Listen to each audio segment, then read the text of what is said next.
Hello to all my people. If you're watching live, checking us out on YouTube, or listening on your favorite podcast provider, you are most definitely my people. Welcome to another episode of Botched Spots and Chair Shots. We still have high hopes of delivering quality wrestling content, but if not, we'll sprinkle in some hill faces and some hill turns, so we still get over. I'm your host, a chef by trade and a mark by choice. I am the Will Gray, and I'm glad to be here on this journey. And tonight, that journey will be the pillars of the WWE Attitude Era. And remember, here at Botch Spots and Chair Shots, we call it in the ring from all the angles. Joining me tonight for this journey for the first time is the host of the Heel and Face podcast. He is Steve Casalinuovo. Steve, thanks for coming on and chatting about some wrestling, brother. How are you? What's good, Will? What is good? Out there in Twitch land, this is my first actual Twitch broadcast, so to speak. So this is super dope, and I'm so excited. Glad to be here, man. Glad to be here. I'm super hyped that you decided my show is the one to do it on. I mean, it's a... We hope for the best and prepare for the worst here. So I always start every episode. Well, you got one of those two things out of me, so we'll see. No, how the night goes. No matter what, we're just going to sit and talk about wrestling for an hour, and people are going to watch. I start every episode the same way. I always ask the same question. Steve, what has you pissed off for greatness? What in the world of professional wrestling has you the most upset tonight? Well, as most of the people who follow my show, Heel and Face podcast at Heel and Face, starting off with the plug, here we go. I am not a fan of AEW anymore. I've given them too many chances, and the last one really pissed me off on Good Friday. Sorry, I just couldn't take it anymore. And but really, just the whole getting into it with AEW fans and in general, the booking is just ridiculous. People, coming out and basically having to do homework to watch a uh, major promotion on a major cable network every night. Like, I have to know who trained this guy to do this and where they came from in Japan and who they were a ring boy for and all that stuff. Like, you and I, the specific wrestling fans, like, we already know who those people are. Like, I know who Kaz Okada is. I know who the Rainmaker is because I've been following New Japan Wrestling for like 10 or plus years now. But do you think the average guy who is putting wrestling on in the background just to wait till like Independence Day or the NBA or whatever starts up knows or even cares who Kaz Okada is? No. So that's the biggest beef that I have right now. And I hate to like pick on the product when I don't really even watch it anymore, but it just infuriates me.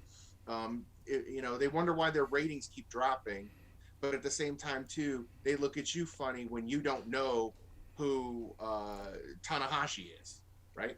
Let me ask you a question. I'm going to play devil's advocate here because I usually try to sit on a fence post when it comes to both the big companies because if you know anything about me or follow my show, most of the time I think it's trash for the most part. But my question for you is, do you think the WWE gears more towards the sports entertainment side of the business and AEW gears more towards the pro wrestling side of the business? Or do you think it's flip-flop? Because my thing is, and when we get to the meat and potatoes of the conversation with the Attitude Era, I'll use this reference a lot. The Attitude Era was the birth of the sports entertainment era of professional wrestling. There was some sports entertainment sprinkled in prior to the Attitude Era in certain kinds of spectacles and like big things that would happen to bring people out that was entertaining. But I feel like when we got to the Attitude Era, that was when we started to make that shift into sports entertainment.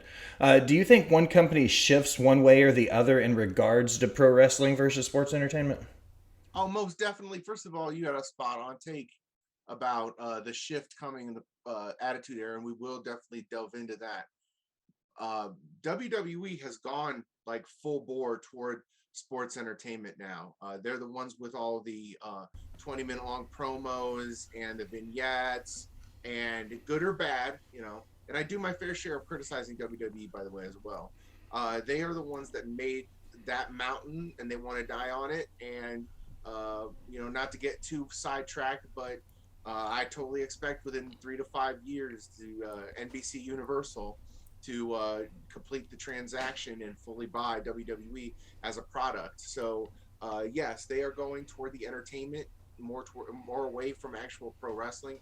And I will give AEW credit and props. They do try to stay as close to the art of pro wrestling as it is.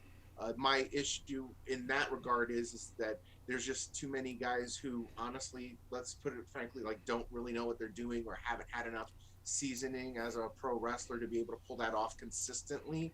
So when you have guys like Daniel Bryan, John Moxley, and those guys, Eddie Kingston, Claudio, now those types of guys who are wrestling their butts off, like giving you a classic wrestling performance that you would normally appreciate, then you've got guys who have no business being in the ring, botching every 3 or 4 minutes. So yes, I agree wholeheartedly that AEW is the place where you're going to see more actual pro wrestling.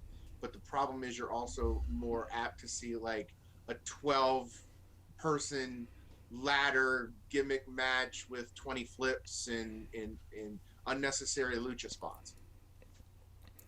So, I always try to think of something short, sweet, and to the point for me for what has me pissed off. Tonight, what has me pissed off for greatness are FTR haters. I'm going to go as far off the tangent as I possibly can. I think that FTR, without a doubt, is the best tag team in the world right now. When I listen to people who say they're boring or, like, I just don't get it. They're not boring. You're just desensitized because you're used to super kick parties. Okay? That's why you think FTR is boring, is because all you're used to is a bunch of tag teams that break the rules and make these ridiculous spot monkeys and high spots. And when you watch a good, hard-hitting, traditional Southern wrestling tag team like FTR, you don't, sometimes I get it, like words are hard for people to understand sometimes. So like if you really want to understand FTR, you have to go back.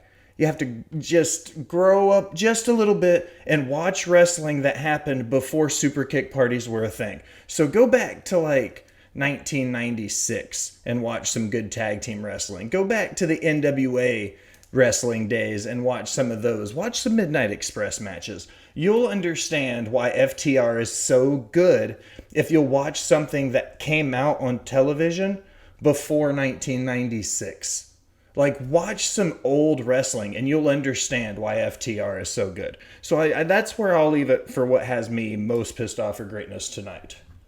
Yeah, you know what? This is why I'm on the Botched Spots and Chair Shots Twitch right now, because you're just saying what I've been saying too. Like, FTR just are killing it right now, and they deserve all the belts and all the fun. They deserve to be the belt collectors right now. They are just doing just something different, which is really sad. That they're different, that they offer something old school. Not, you don't just say you're old school. You actually do the old school moves, holding onto the tag rope, pulling your opponent to your corner. The old school moves that they pull off, that just people, like you said, are desensitized to. It drives me nuts, and I hate to sound like old man telling people to get off my lawn, but you're right, man. You got to go pack. The other day, That's what they call me. That's what they say to me all the time. They're like, "Well, you sound like an old man. Tell them to get off your lawn." Like, no, fuck you. Get off my lawn. Wrestling didn't suck when I was a kid. You know why? Because wrestlers actually wrestled matches in the 1980s. There, show's over. Roll the credits. Let me ask just real quick. What would you rather see? Think about this.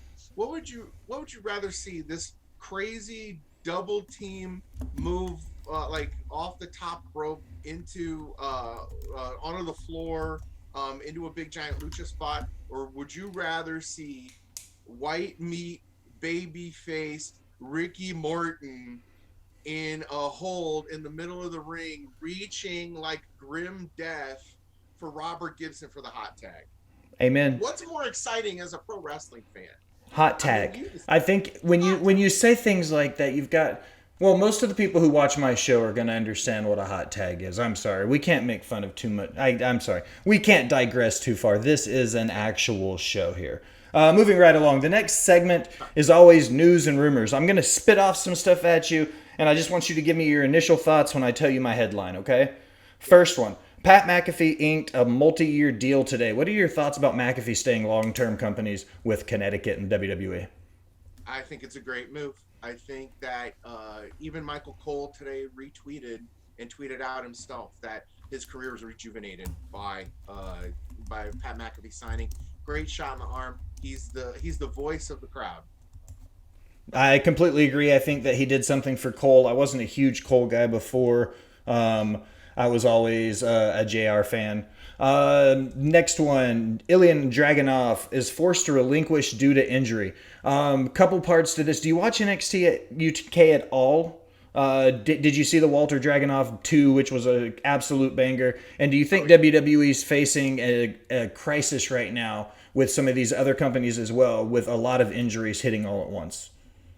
Um, Ironically enough, or coincidentally enough, I guess the last match I saw from UK was Dragunov Walter 2, and I mean, last year it won my match of the year for my podcast, hands down. I just learned about Ilya having to give up the belt. I haven't been paying too much attention to it to know who is in line. I know Trent Seven recently turned on Tyler Bate, and it looks like he's going to get his official singles run as a heel, so that might be something to look into. I'm not really versed on it, so maybe you could educate me a little bit on it.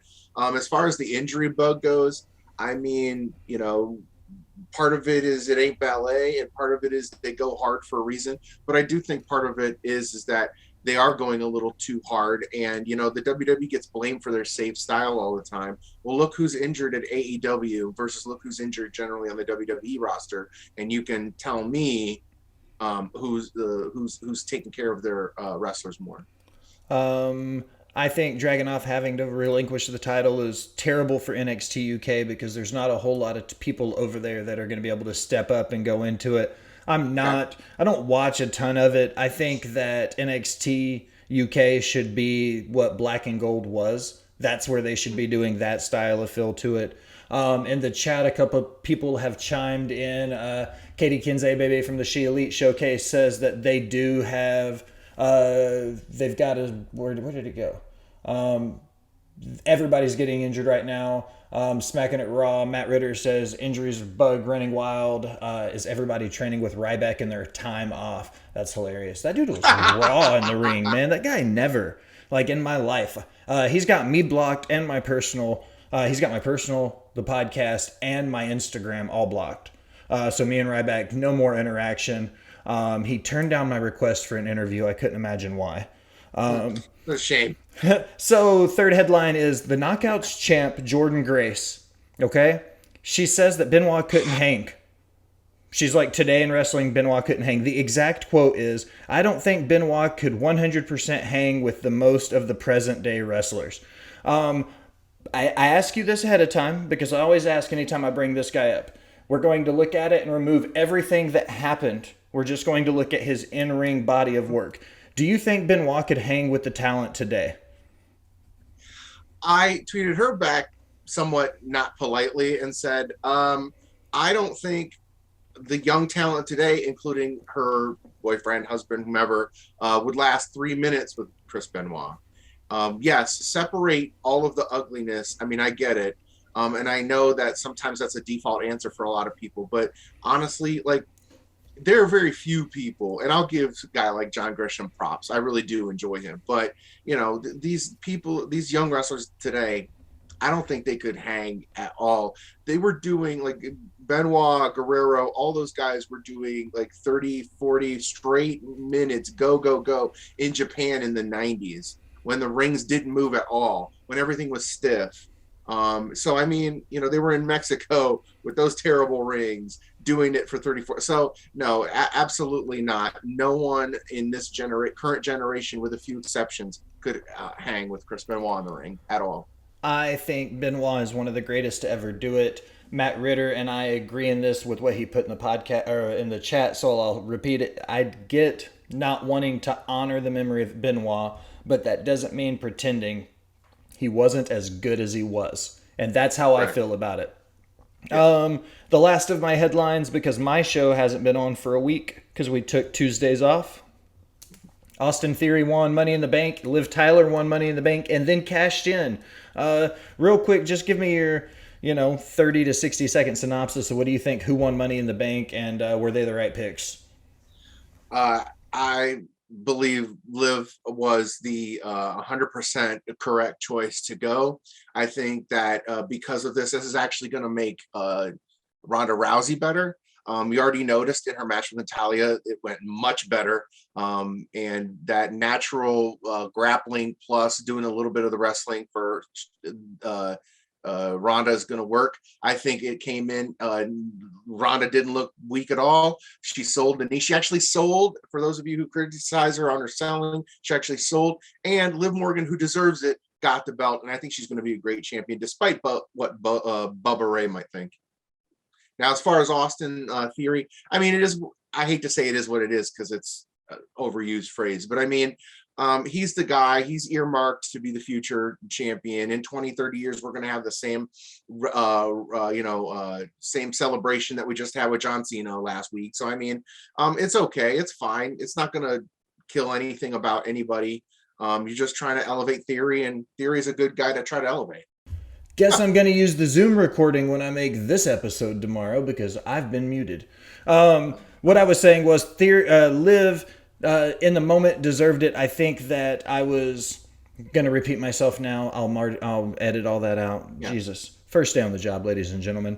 I think that her cashing in and winning it is great. I said she was the reason why and the quintessential example of why the women's need a mid-card title. I wasn't sure if she was quite ready for the big push, but we'll see where her title goes. This is the perfect example with what's going on in the women's division where you have that risk of being lost in the shuffle. So I think she was the right pick. Austin Theory, however, I feel like it was almost telegraphed. When they came out and announced that he was coming out, I was like, okay, he's going to win the match. Yeah.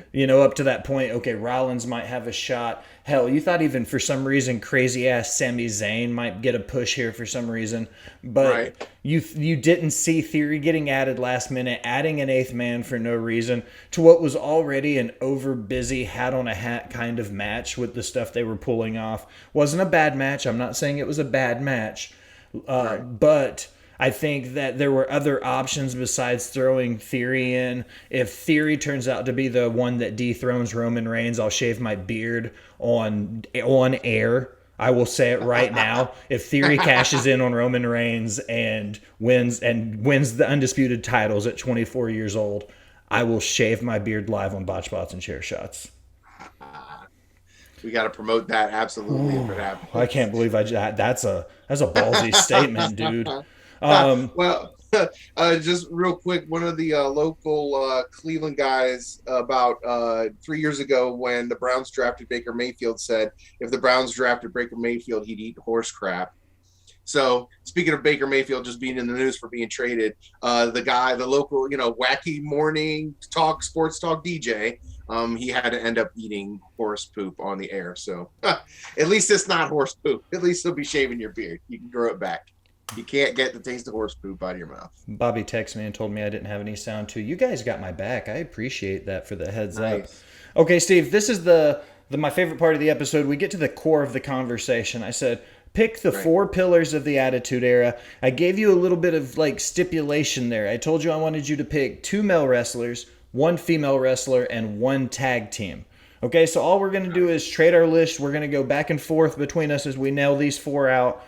I'm going to give you the visitor's advantage since you're on the show for the first time. You go first. Give me your first name off your 1. It doesn't matter who it is. Pick your order. Go ahead. Okay, well, I'm going to start off with low-hanging fruit. And I'm just going to say the 2 most quintessential wrestlers of the Attitude Era were Stone Cold and The Rock. And this was a really hard decision for me because personally, Mick Foley is one of my favorite wrestlers, top 10. But let me tell you, I went from in 1992, 93 being embarrassed to say that I was still watching wrestling when I first came to college to we were literally fighting over the TV on Monday nights. And it became so cool. Everybody was so into wrestling. By the time 96, 97 rolled around, and the 2 guys was on everybody's lips. Around campus, you saw Austin 316 t-shirts. You didn't even people who weren't even necessarily wrestling fans were rocking the Austin 316 shirts just because they just wanted to wear something cool, right? And as far as The Rock goes, I mean, he just kind of found his groove, took off, ran with it, became super cool. Everybody was blasting if you smell what The Rock, it would, every other corner around campus was always know your role, shut your mouth. It doesn't matter what you think. So I mean, it was all over the place. So those are my two. I know it's low hanging fruit, but I'm going with the big two: Stone Cold Steve Austin and The Rock. I also have Stone Cold Steve Austin on my list, so I'll go ahead and scratch him off there as well. I understand why The Rock is there, and you're right. This was a hard list to make to specifically go down to only two male superstars. The reason why I picked Stone Cold Steve Austin over The Rock isn't for necessarily any other reason than I feel like The Rock became bigger than wrestling. Does that mean that he's any less important? No, but I feel like inside of wrestling, Stone Cold Steve Austin did more in the shorter amount of time than what Rock did in the length of his career because The Rock went off and went into other ventures. I'm not taking anything away from what The Rock has done outside of wrestling. But what I will say is everything he's done outside of wrestling hurt what could have been happening in ring. Had he stayed in the business longer and continued to win titles and continue to be Dwayne The Rock Johnson, then I think he could absolutely be one of the greatest of all time. But because he left so soon, he falls short. So that's why I left The Rock off my list. Okay. Stone Cold Steve Austin, without a doubt. And I'm not saying The Rock isn't one of the absolute greatest to ever do it. I'm not saying that at all. When he was a professional wrestler, he was one of the greatest to do it. He also became bigger than the sport, so he moved on and did all kinds of other things. So that's why I didn't put The Rock on my list. Stone Cold is on my list because when he left WCW as Stunning Steve Austin, went to ECW, and then came over as the Ring Master, and then won the King of the Ring, then the Royal Rumble, and Stone Cold Steve Austin was born from roughly 1996 through 2002. There was nobody bigger than Stone Cold Steve Austin. There were too many polarizing moments, there was no question about it. Like every polarizing moment in professional wrestling had Stone Cold Steve Austin's name attached to it. Yeah. So I'm going to take the first one off of my list, and it's The Undertaker. And I have him, he was the first male that I wrote down.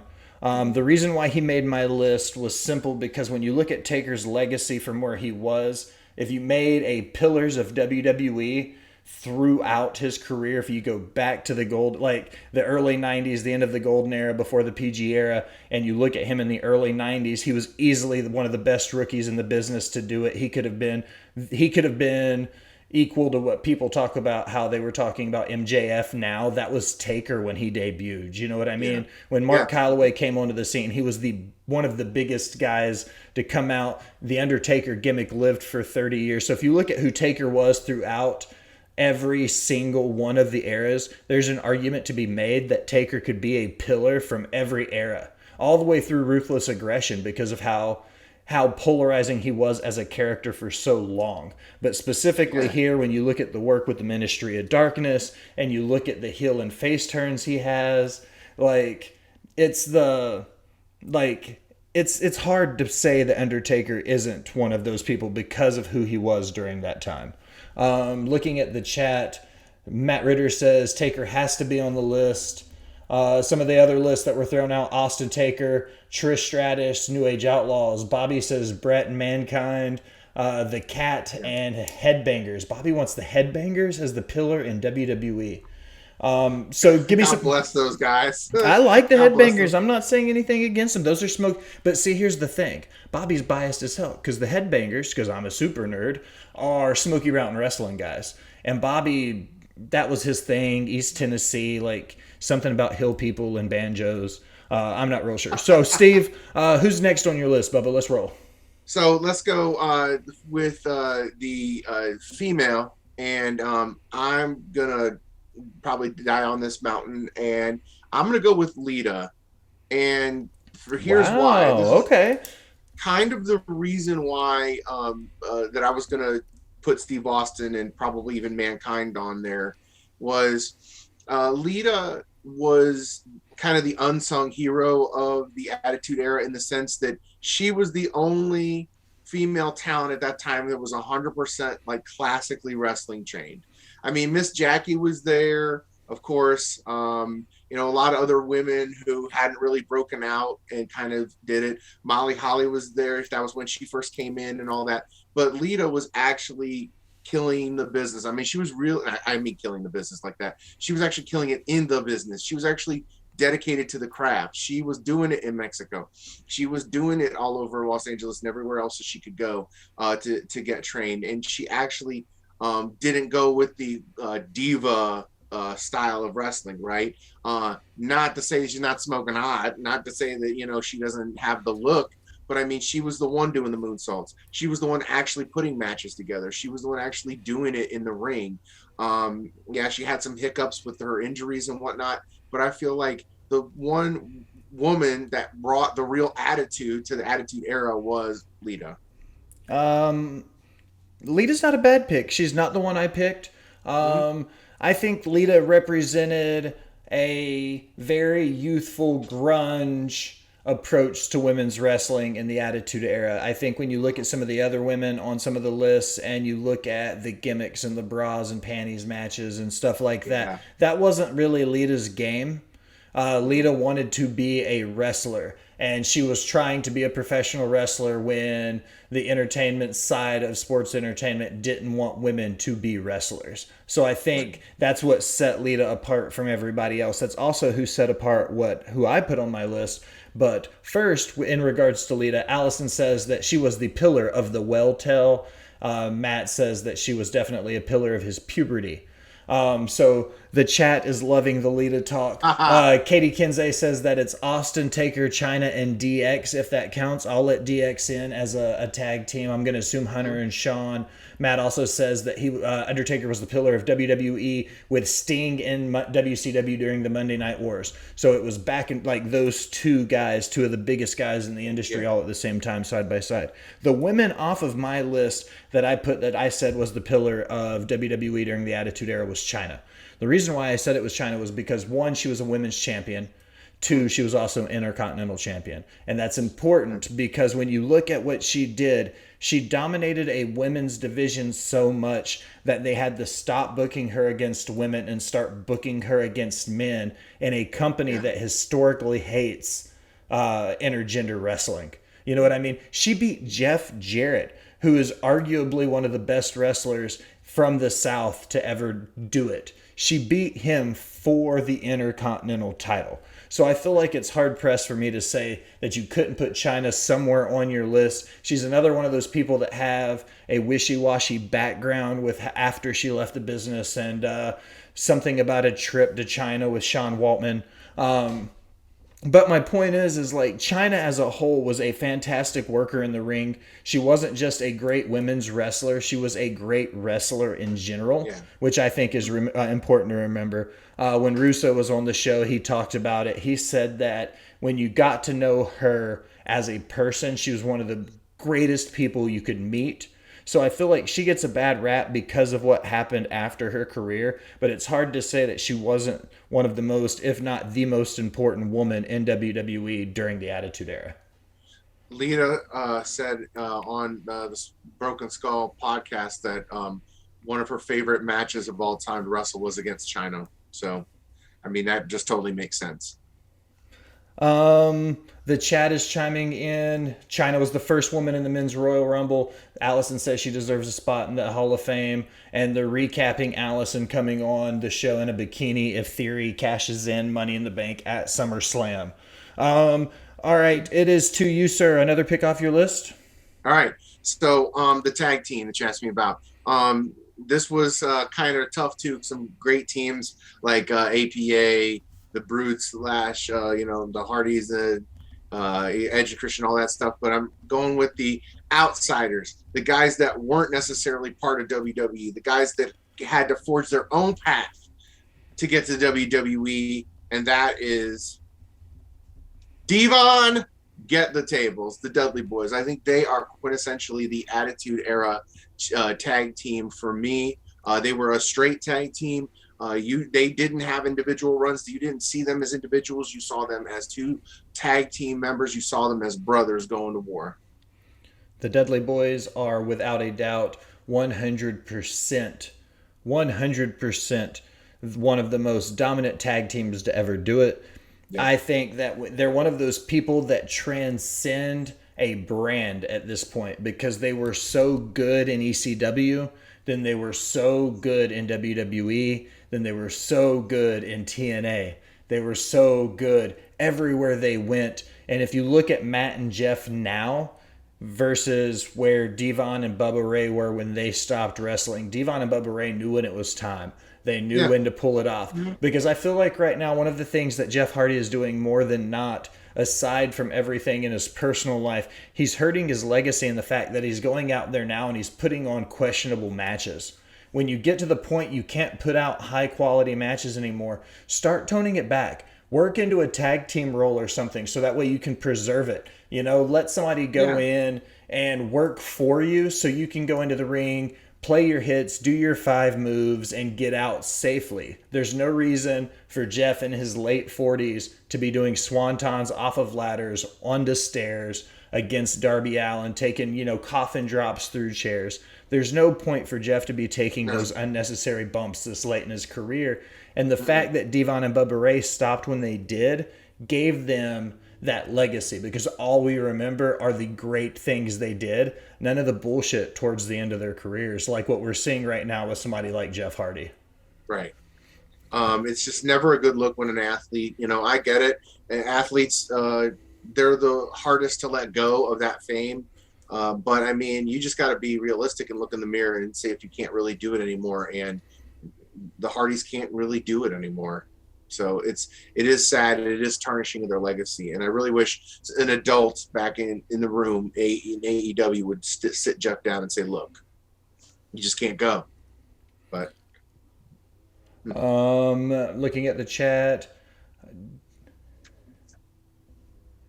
Matt says, I'm reading. I should read out loud, but my brain was paused for a second. Matt says he views the Dudleys, the Hardys, and Edge and Christian as kind of an in-between Attitude Era, but not quite Ruthless Aggression, kind of an in-betweeners thing. I guess I should have been more specific when I said Attitude Era, because when I think Attitude Era, I think like late 96 to mid 97. A lot of people say the turn at the Montreal Screwjob was the beginning of the Attitude Era, so to speak. So sometime in that 96 to 97 range, up until Cena's slap on Angle in 02. You know what I mean? So roughly but Austin, 6 years. But Austin continued to wrestle past that too. But when do you really think the Ruthless Aggression Era started then? The Ruthless Aggression Era, I was just going to say, I really think the Attitude Era started with Austin 316 at King of the Ring. Do you think it was that late? I think I don't know. I think it just kind of picked up like then. I just think that's when people really knew and it clicked for a lot of people. The mainstream audience. We're talking about the mainstream where people were just like, holy crap! Did he just say that? And then at the when the Ruthless Aggression Era started, the early 2000s were kind of rough. There was that slide down, and then I guess they just flipped the switch, started bringing everybody up, started bringing Brock Lesnar, and of course John Cena with the famous Ruthless Aggression quote. And I think that because Vince loves doing things that put your mind on it, and he wants you to have ruthless aggression in mind. So to have a young gun like John Cena come out and say the actual phrase ruthless aggression, boom, I think that's when it kind of officially started. That's what I said too. I kind of thought that area around that 2002 range, the beginning of the Attitude Era, I guess is the argument here. But I don't think either one of us have really picked people that were, because Undertaker, Stone Cold, Rock, all were before and after 02 for the most part. The Dudley Boys were as well. So I think that their presence before the Attitude Era, during the Attitude, and after Attitude Era makes them quality picks. So I think that's okay looking at that one. I think for my tag team, I picked Edge and Christian for a couple reasons. I feel like Edge and Christian, in my opinion, they were the bridge between like that comedy shtick mixed with a serious act, mixed with good work in the ring, mixed with like the indie mud show stuff that people wanted to see with the chairs and the big spots and all of that. Edge and Christian kind of encompass all of that in a way that I feel like the Hardy Boys didn't necessarily do, and the Dudley Boys, they did comedy but in their own way. So I feel like the Dudley Boys and Edge and Christian are the two picks there over the Hardy Boys for that reason, because the Hardy Boys were fantastic workers in the ring during that period of wrestling, but I think they weren't the better talkers between the three tag teams. I don't think they were the better like in-ring workers between those three tag teams either. So Dudley's and Edge and Christian for sure are the two picks. And Edge and Christian, I think Edge the Dudleys for the sheer fact that I felt like they were truly 5-tool players, whereas the Dudley boys were they were 4.5. You know what I mean? Like, and it's the very small, minute things that I feel like Edge and Christian did that the Dudleys didn't. When I say that, it's like the Edge and Christian could do the comedy stupid shticks with like the glasses and all the fun, and then they could flip that script and almost feel like they were going back to the Brood. You know what I mean? Like they were able to transition back and forth. So is that was the last on your list? Did you, because you said Stone Cold, Rock, Lita, and Dudley's, right? Yeah. And I had Undertaker, Stone Cold, China, and Edge and Christian. So as we move away from our list, what are some of your biggest memories of the Attitude Era as a fan, looking back at it now 20 years later? Oh man, the first thing that comes to mind is the toy gun bang and Vince wetting his pants. That's the first thing that comes to my mind. And yeah, most of it is going to be centered around the evil Vince McMahon versus anti-authority Stone Cold that really never died, as proof with last year's WrestleMania. But just because it captured everything, that whole angle, the whole Attitude Era, everything was perfect for the alternative movement that happened in the 90s, with alternative music, with Nirvana, with cops and reality TV getting started, and with the WWE following exactly like as realistically as possible. Say what you want about Vince Russo. I know he's been a guest on your show. Say what you want about Vince Russo. He really did have a lot of what was going on in the country socially and culturally. He really did have a good beat on what people were thinking and doing and liking, and he tapped into the fact that not a lot of people were happy at work, and a lot of people were fans of their bosses. So you get to live vicariously through Stone Cold, and most of that, like I said, was the first memories that come to my mind as far as the Attitude Era goes. Mr. Sacco in the hospital in the bedpan. Steve Austin dousing everybody with beer. Kurt Angle coming back and dousing everybody with milk. Hilarious. Who can forget the famous Mick Foley off the top of Hell in the Cell? That's another iconic moment for me in WWE. It was me, Austin. It was me all along. Just all of the whole real life stuff playing out. And that's just the big stuff. Those are just the major angles with the major wrestlers, right? Mick Foley winning the belt. That'll put butts in seats. Well, the second that Tony Schiavone said that, I flipped right over to Raw. Me and 20 other million Americans did at the same time. So that backfired on Schiavone and Bischoff. So just those are just the big moments. I mean, we can get into the minutia. We can get into the whole Val Venus and choppy PP and all that kind of stuff. But I like to just do the big moments, and the big moments for me were parts of the major angle with the guys that you mentioned earlier. I really appreciated things in the Attitude Era most were you saw guys like Mick Foley work, and I feel like we saw the end of the territory wrestling era kind of phase out after the end of the Attitude Era. When you see people like your Terry Funks and your Ric Flairs and your Mick Foleys and your Stings and your Hulk Hogan's, and you see this list of guys that came up through the NWA and the AWA, and Jim Crockett Promotions and Georgia Championship Wrestling with Bill Watts. When you see some of these guys come through, and then you see them start to age out towards the end of the Attitude Era, it was almost like a coming of age for so many Yeah. guys. Because they came in and hit their stride and their peak in a lot of ways when wrestling was at its biggest.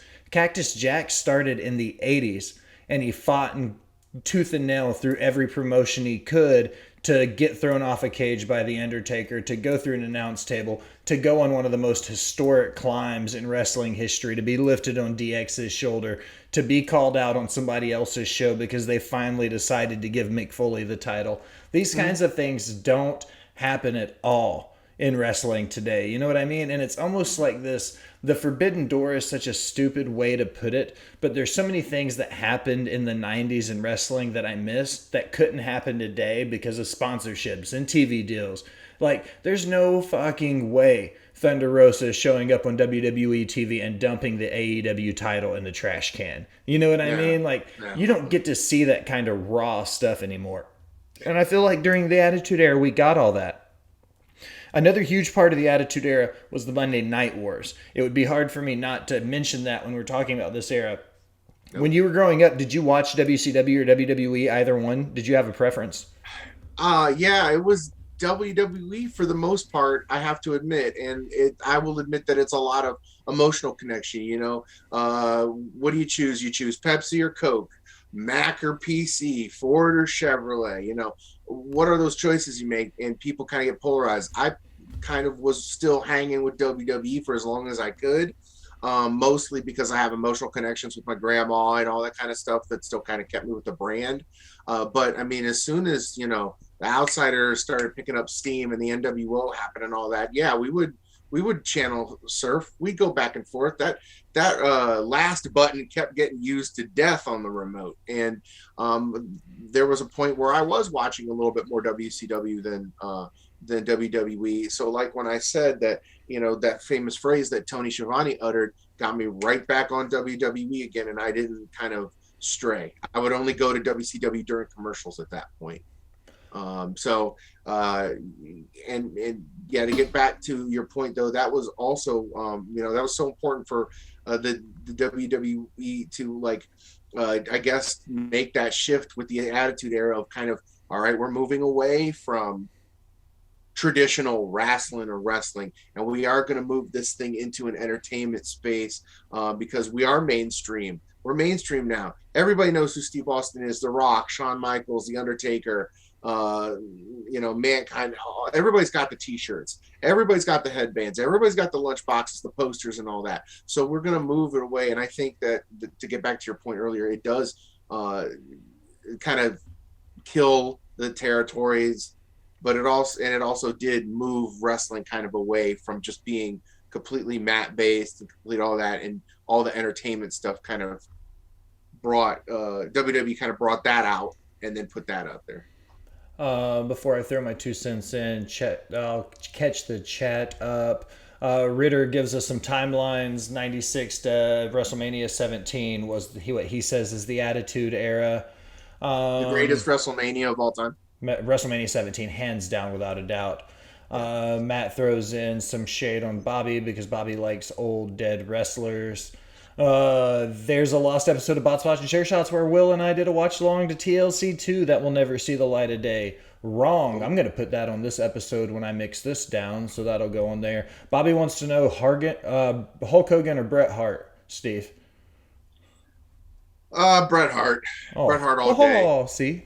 Just go ahead and talk. Just tell him why so he can hear it, because my co-host, my ex-co-host now, who's in the process of opening his own show and getting everything off, he is an avid Hulk Hogan fan. So anytime somebody has an opportunity to tell me why Bret Hart is a better wrestler than Hulk Hogan, I always take an opportunity to say, tell me why. Tell me why, Steve.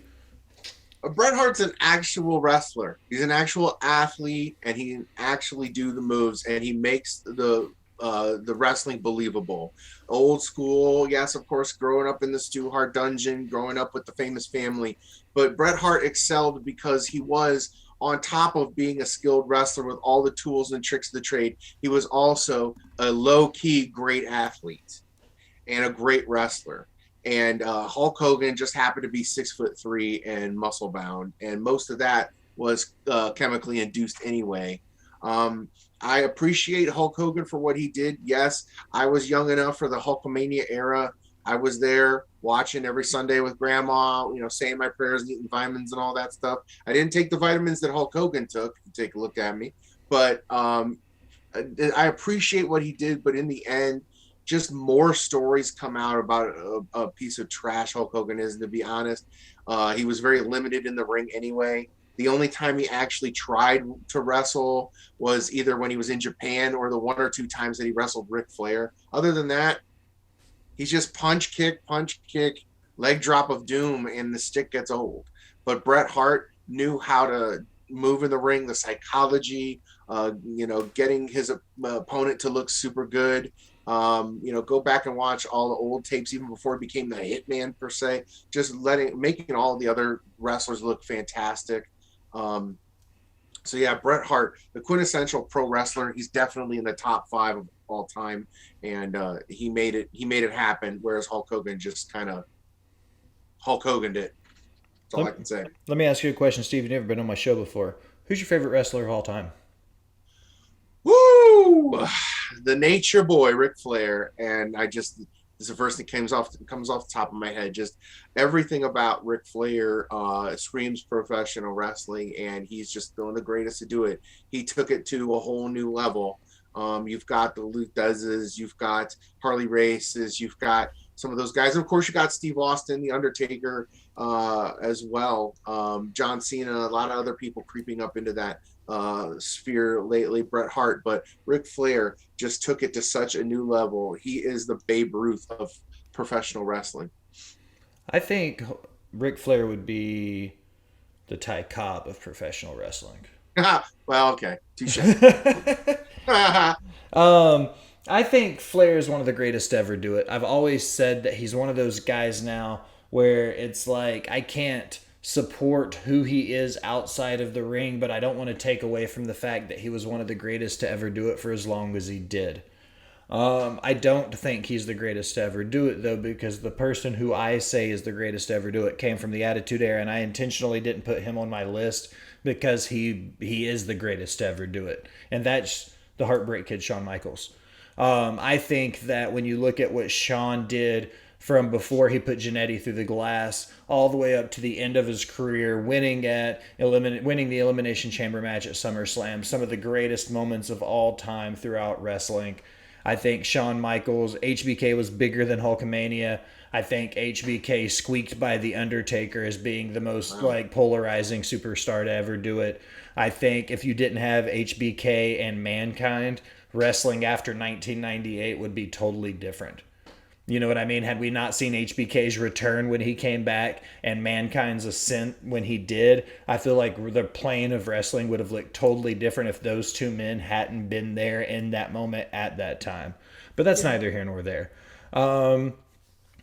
Matt says, I would put Bret Hart with Austin at Mania 13 up against any Hogan match ever. I can agree with that 1,000%. I think Hart Hogan at Mania 3 in the I Quit match, that's top 10 matches of all time for me personally. So I think that I could probably put that above Hogan matches. Hogan Andre is up there for me, but it's not because of a technical wrestling match, just because of what it was for that. Hogan would be Babe Ruth, chemically enhanced and big before actual athletes could compete. That's a pretty good one. Good point. Bobby says Hart and Austin is less than Hogan Warrior. Wow, that's ballsy. Do you think Hogan Warrior is better than Hart Austin? No, absolutely. I don't think Hogan Warrior is better than Hart versus Davey Boy at SummerSlam. I mean, there's about 3 or 4 matches of Bret Hart's that I could put up against Hulk Hogan's. Now, as far as like sphere and timing and when it was and all that other good stuff, Hogan Andre is iconic for what it was and for when it was. Hogan Warrior was iconic for what it was when it was. It was a time where Vince did completely the opposite thing of what he ever wants to do, which is put two baby faces that are over together, and it somehow worked despite the glaringly huge egos between the two men. So, but as far as a technical wrestling, as far as whatever everything that you want in a wrestling match, that's why Bret Hart's better than Hulk Hogan, because he's going to give you that. That match that he had with Davey Boy Smith at SummerSlam is probably one of the greatest WWE matches of all time. Hart versus Austin, same thing. And let's call it is what it is. The match before the Montreal Screwjob, Hart versus HBK, was still way better than any Hulk Hogan match technically that Hogan's ever wrestled. So I'm helping you, I guess. I'm helping you here.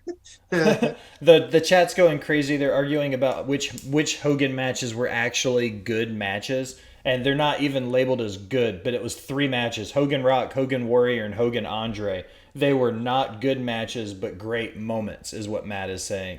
Yeah. Bobby's saying great story to the matches. Bobby says Hogan Rock is the greatest WrestleMania match of all time. That's hard to argue. I don't But think if you so. want, but let's play devil's advocate here. Let's pull off some of actual Hogan's good matches. Let's talk about Hogan Flair Bash at the Beach. The one where he actually pulled out a wrestling move that he brought over with him from New Japan, the step over toe hold into the armbar or whatever that he put Flair into at Bash at the Beach. Let's talk about that. I actually remarked out loud, "Oh my God, Hulk Hogan knows a wrestling move," right? So we can be fair. We can be fair. Some of his early matches as Terry Bollea in AWA were pretty solid for a big guy. And if you want to do the tape trading era, you want to do the pre Hulkamania, Hulk Hogan era, or whatever, or if you want to go to New Japan stuff and see him wrestle there, I mean, his match in the '90s in WCW with New Japan as NWO Hogan was pretty good. And I kind of forget who was. So someone out there in the chat refresh my memory, but I just know that was one of Hogan's best matches that I've watched. So let's be honest. Let's call a spade a spade. Hogan does have a small handful, 2 or 3 good matches. It's just what we remember him for and what he was about, and he being at the right place at the right time. His moments, his memories kind of outweigh his actual wrestling technical abilities. I can agree to that for the most part. I think Hogan was lots of things. He wasn't a good wrestler though, and I think if he's going to be the greatest wrestler of all time, he should at least be a good wrestler.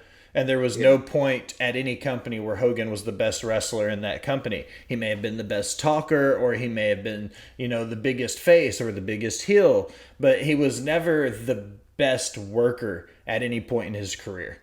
Not even No. close. And I feel like if you're going to be the best there ever was, you have to at some point in your career have been the best worker. And there's never a point where Hogan was the best worker in the business.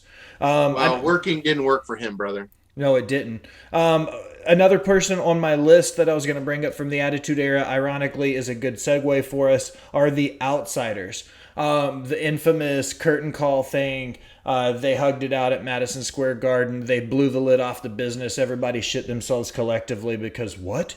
Wrestling's fake? Fuck, 6 years after the steroid trials outed everybody anyways. Everybody shits themselves like they didn't realize it was real. Nash and Hall pack up and they head over to WCW for big guaranteed contracts. What did you think about that kind of an angle when you saw WWE guys go over to WCW for the first time like that? Or the first major time. It's not the first time, Bobby, calm down. But the first time it happened that Right. big. The first time someone as significant as Hall and Nash, some guys who were on top of the WWE, I initially thought, well, this is interesting. Let's see where this goes. I had no pretense either. I knew that those guys were going to bolt. It was almost the first ever really terrible secret in the wrestling business. That everybody knew that this was happening and everybody knew who they were. So I don't know if it shocked me so much as like intrigued me. Is it okay? It looks like that WCW and Eric Bischoff are pushing all their chips in, and let's go. So I just wanted to see where it evolved to. I wasn't really concerned, like, oh my gosh, my world didn't come crashing down because a guy who was on one TV show was on another TV show. I mean, didn't like Mark Marrow, like less than a year before, practically do it without any fanfare? He just like showed up and hey, here's Wildcat Mark Marrow. So it wasn't shocking to me seeing a guy from one company on another show per se. I was more intrigued as to what was going to happen, and what happened basically changed the entire landscape of professional wrestling. So, Do you think Hogan's turn at Bash of the Beach '96 was the biggest heel turn in wrestling history? well, since I've only seen tapes and interviews of Ole turning on Dusty in Florida, and the old timers, that's what they tell me. Yeah, I'll go with that. I'll go with that. I think for a lot of us who were wrestling fans and kind of jaded at the time, we kind of almost expected, because there was nowhere else for Hogan to go, and that kind of came true. If you listen to Hogan and other people in interviews say basically the same thing. But I think for the general public, the ones that still clung to Mr. America, say your prayers, eat your vitamins, do it the Hogan way, all the little Hulkamaniacs out there, to see him turn like that, lifelong Hogan fans were probably I'm rightfully so upset. And I think that as far as the culture goes, as far as fandom goes, was probably the biggest heel turn in wrestling. I think for me personally as a fan, Hogan was the biggest heel turn. I had other ones on my list as far as what I thought. So it's funny that you brought up Ole Rhodes, Ole turning on Dusty, because when I think classic heel turns, especially from the territory days, I always go Zabisco turning on San Martino, because Zabisco was the pupil. He followed him. He was Okay. Bruno's kind of like boy for so long. If Bruno felt like he didn't want to have to bother with it, he would send Larry out to handle it, and it would be like this tandem, and they were dominant. So when I saw Zabisco turn on Bruno, I was like, holy crap! Like that meant something. The build to that turn and everything that happened. I think that's funny because I've heard Ole Rhodes as well when Ole Anderson turned on him, but Zabisco over San Martino as well as some of those old school hill turns that a lot of these new guys miss out on because, like I said, watch wrestling before 1996. It was really good. I promise. I promise. It was really There's good. no there's no story, there's no build anymore. I mean, you know, for what it was worth, you could see the tension between Jannetty and Michaels, and then they cooled it for like 2 weeks, if I remember, and then bam, he goes through the window. So then it meant more. It meant something. Shawn Michaels standing there laughing and gawking it, and the camera panning right to Marty Jannetty. I mean, it means something. Like even, and one of the best recent surprising ones was Jericho turning on, Kevin Owens turning on Jericho with the list and all that. He said, "Why am I on the list?" Bam, because it was kind of building. They cooled it off for 2 weeks, and then all of a sudden KO waffles him with the list. So the story does matter in pro wrestling, whether people don't want to admit it or not. The story, the narrative, the vignettes, it all matters in pro wrestling. I have two more things on my list from the Attitude Era that I want your opinions on before we sign Mm-hmm. off. The first one is DX showing up on Nitro with the whole military gimmick. What did you think about when that happened? Because that was one of those knocking on the forbidden door kind of things for DX to show up and Right. how Bischoff had to handle it. What was your impression as a fan when you saw that during the Attitude Era? As a fan, I knew it was kind of working in the sense that they're not going to let them in. There wouldn't be any reason to let them in. And I know Vince was okay with pushing the envelope. Now later on, Eric Bischoff claims if he would have known they were out there, he would have let them come in. But that's all hindsight 50-50. I honestly, the only thing that got me out there when they were out there was actually getting to the fans that said that they got free tickets because they couldn't sell enough tickets. I think that's all Vince wanted. That's all he wanted, was just to prove that WCW was losing money and they were inferior product. So it was fun. It was exciting. It was hilarious. DX always does vintage classic moments, but I think all Vince wanted to do was just embarrass WCW and Ted Turner, and that's what he did. He mission accomplished.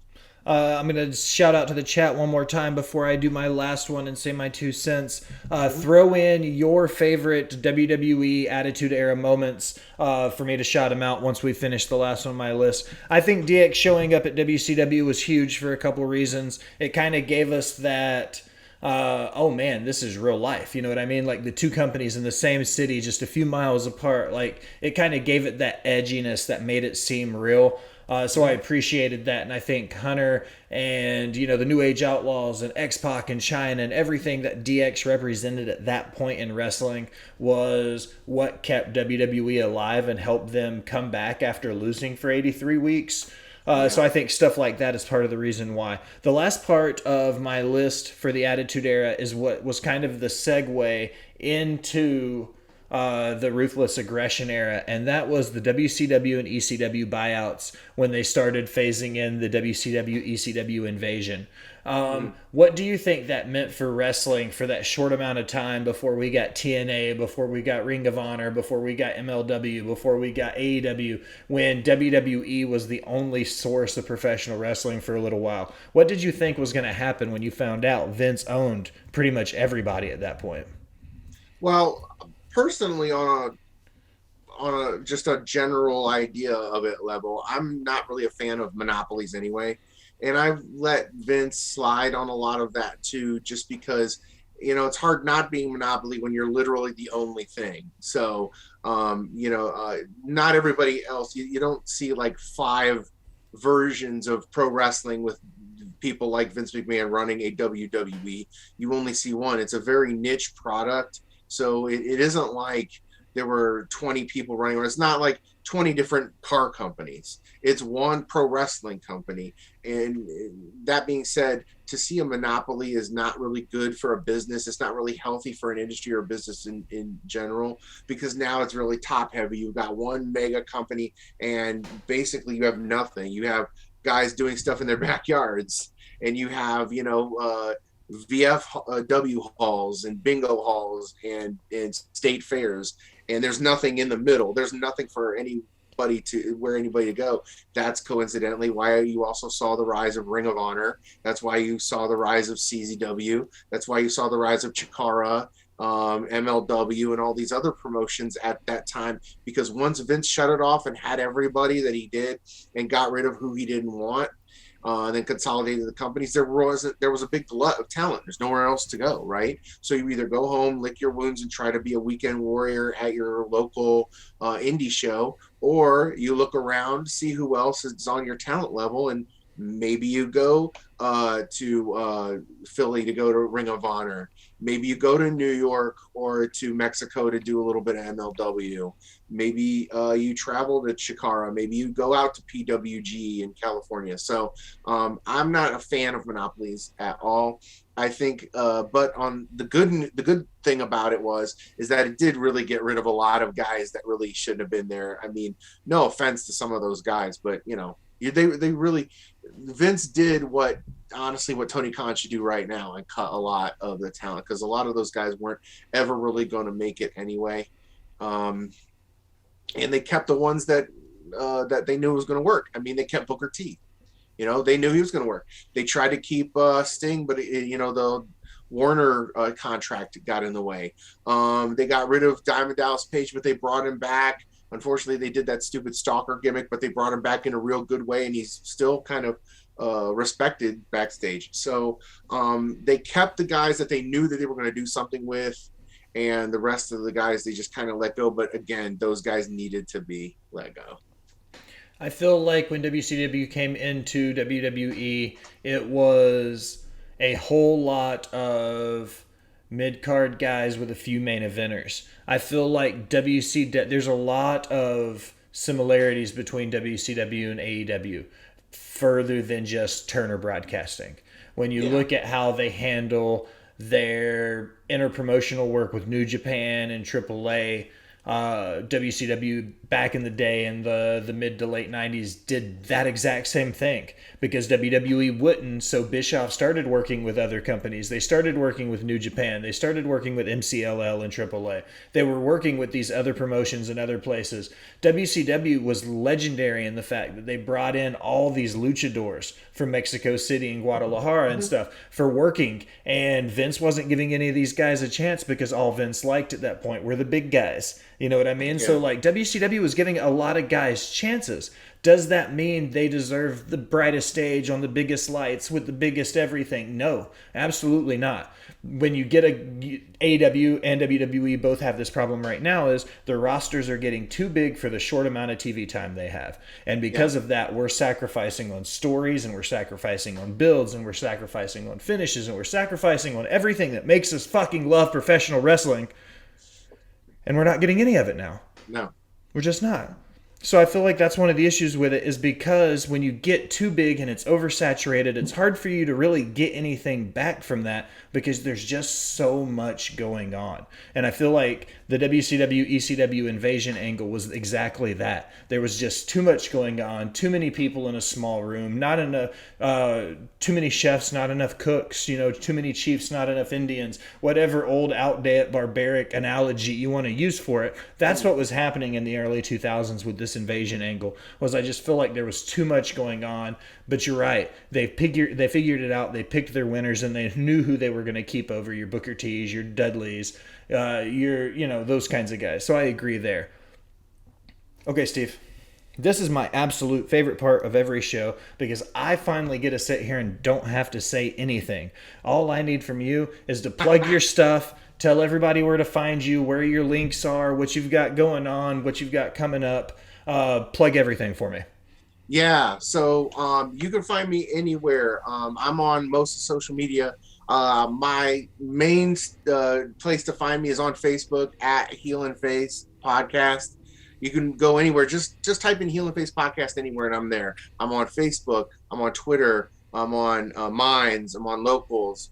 So I'm the only place, honestly, where I'm not is Twitch, and I may actually start considering that right now. But I'm a lot of different places. Just look up Heel and Face Podcast, and that's where I am. Plus, I take the audio of my show and I upload it immediately to Anchor, and they put it all over the place, Spotify, whatever. So I'm all over, Daddy. I'm nationwide, as they say. Steve, I really appreciate you coming on. What a blast. This was a great. I just love being here. Thanks for inviting me. Y'all are chill. Will, you're the man. Dude, I try real hard to get one person to say that every day. Now let's see if I fuck the ending up. 1, 2, 3. Now as we close another episode of Botched, Pause, and Chair Shots, I want to take a minute and thank you for listening. Remind you to go wherever you do anything on the internet. Facebook, Instagram, iHeartRadio, Spotify, Google. Literally, you have all the options. Like, follow, subscribe, unsubscribe, then subscribe again. Leave a comment telling me how great I am or how terrible I sound. Either way, it helps my algorithm and it helps find new listeners. If you're feeling really generous and be one of those VIP people, head over to patreon.com and donate to the Smacked Raw Podcast Network. You get some free swag, we get some fantastic guests. It's a win-win. For Steve and the Heel and Face Podcast, I am your host, The Will Gray. Thanks for stopping by and listening, my people.